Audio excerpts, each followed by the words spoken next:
Ohm's law is one of the most important laws in all of electronics. It relates current, voltage, and resistance. With Ohm's law, you can do a lot of simple circuit design and analysis, but never memorize Ohm's law. It's very simple to derive, and let's do that now. Let's take a battery that has a voltage V, and we'll connect the plus terminal to a resistor, and we'll connect the negative to the other end of the resistor. So this is negative terminal, positive terminal, resistor R. Let's ask ourselves, what is the current in the circuit? The current flows from plus to minus. Now, in reality, the charge is really negative and flows from minus to plus. But the conventional current is always assumed to flow from plus to minus, because when they came up with that convention, they didn't know that electrons were negative charge carriers. So your circuits will work just fine if you think of current as flowing from plus to minus. So let's get back to Ohm's law, and let's see if we can figure out what current is. How does current relate to voltage and resistance? If I increase the voltage in the circuit, I've increased the electrical pressure. It's like the pressure in a garden hose that's filled with water. As that pressure increases, I have more water flow in the hose. So as voltage increases in this circuit, I have more current flowing. So there's a direct relation between current and voltage. So voltage goes in the numerator, which means as voltage increases, current also increases.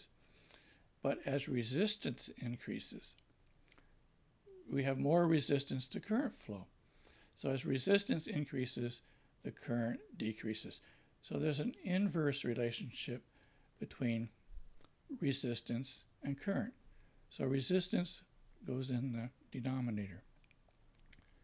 For example, if we have 1/2 and we have 1/4, here the denominator becomes larger, it goes from 2 to 4, but the overall result becomes smaller. And we call that an inverse relationship.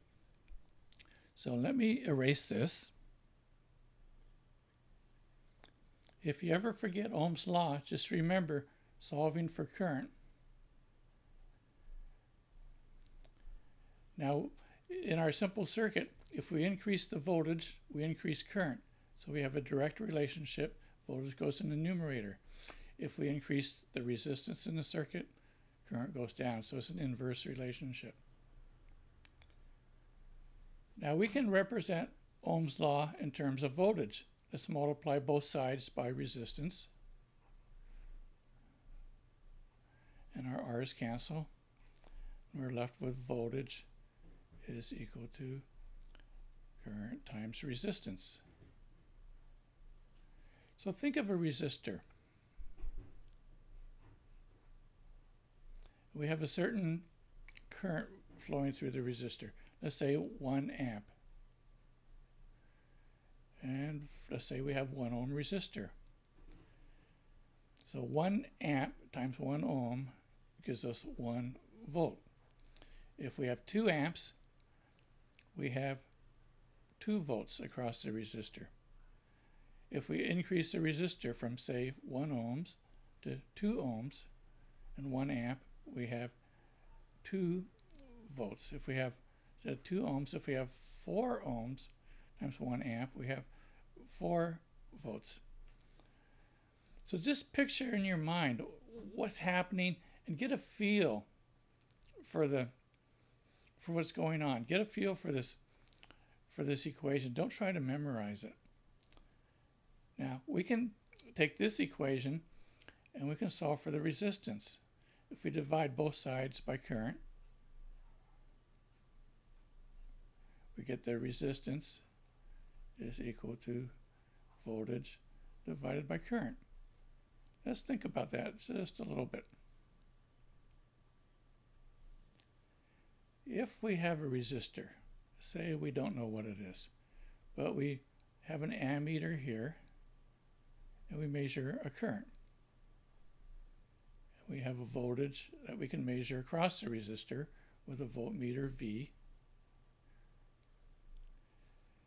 And let's say that we measure very little current. So if we have little current, we know that the resistor must be large. So we can say resistance has an inverse relationship with current.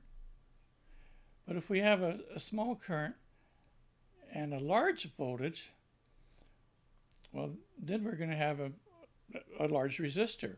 So the voltage would be a direct relationship. So don't try to memorize Ohm's law, but be able to derive it and think about it. Think about the circuit and what's happening. So a large resistor means little current. An infinite resistor would be zero current.